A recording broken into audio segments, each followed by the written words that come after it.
So this is me here as of the 25th of April 2024, 5 days after my 50th birthday.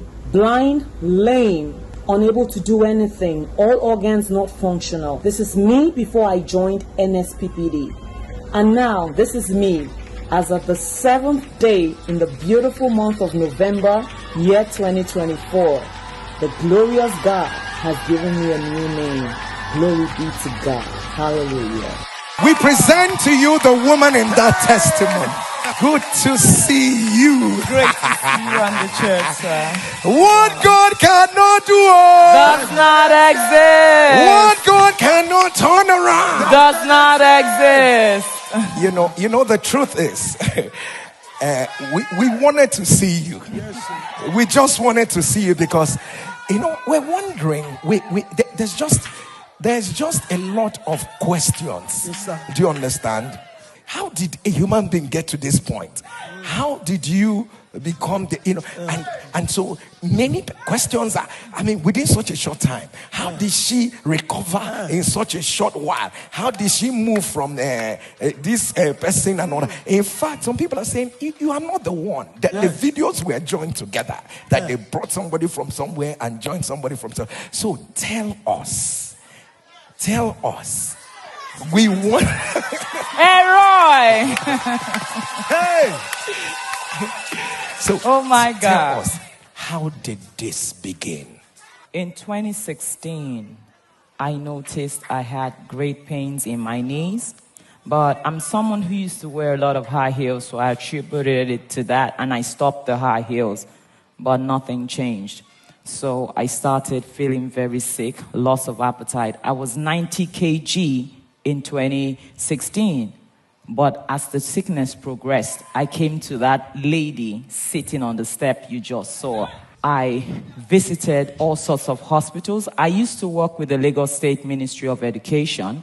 So because you're a staff of Lagos State, most times, just in case you recover from the sickness and they need to refer to your results, you have to go to a Lagos State hospital. So I went to 2 general hospitals. I went to Alimosho General Hospital in Igodo, Lagos, and I went to the 2nd General Hospital, which is the General Hospital in Ifako-Jaye, Lagos. In Alimosho, in 2016, as at May, they said it was chronic liver disease. So I started treatment, but nothing changed. So I thought to myself, I can't die like this. My mother died of cancer. I can't die like this. We don't have a father.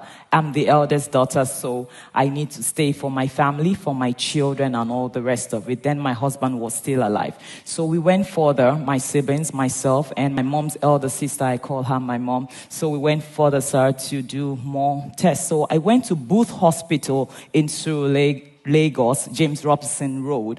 So I met the doctor and he said, I actually went to Ikeja Medical Center, but he was the gynecologist consulting that day. So I saw him and he's like, okay, can I come to his own hospital? I'm like, yes. But before then, he did some tests. He checked the mucus coming from my vagina and he said, you need to do a biopsy. Biopsy is associated with cancer.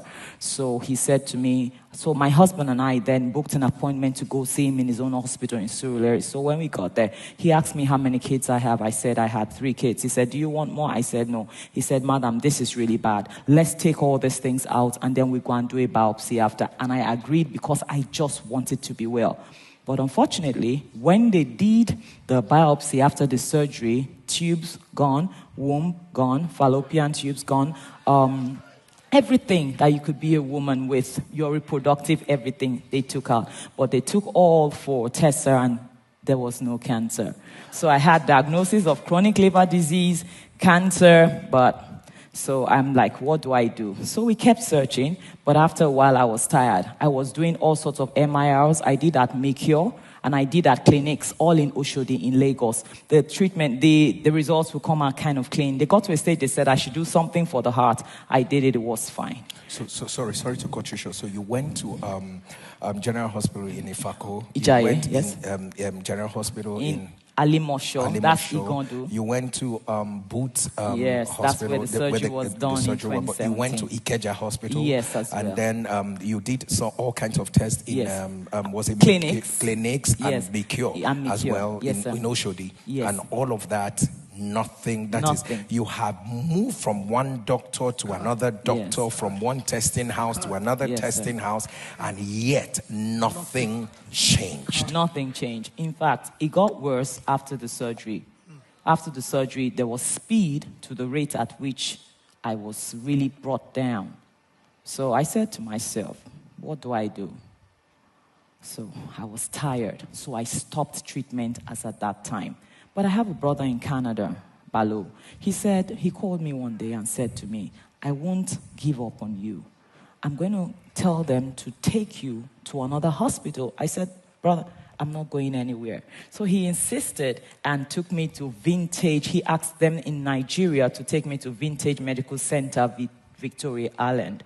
So I got there and I met the doctor. I think his name is Dr. Ayola Shonibari. Very wonderful hospital. You know those top-grade hospitals, you need to see the consultant, you pay through your nurse. But I went there, sir, and he just said, okay, go again to Mikio, do this, do some tests, let us see how your kidney is, do this and that. Honestly, my brother did pay, but I didn't do those tests because I knew they would say, go home and eat, because at that time I was already skinny.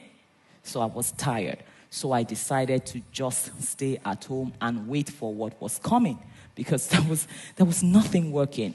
But along the line, there was just one prayer I was saying, Lord, make me a candidate for your mercy. That was all I was saying. If you could do that, Lord, make me a candidate for your mercy. But I tell you, after the 2 suicide attempts that I did, I drank fuel. But luckily, my last son saw me and rushed to get the neighbors. So they started giving me aloe vera, forever living aloe vera, so nothing happened.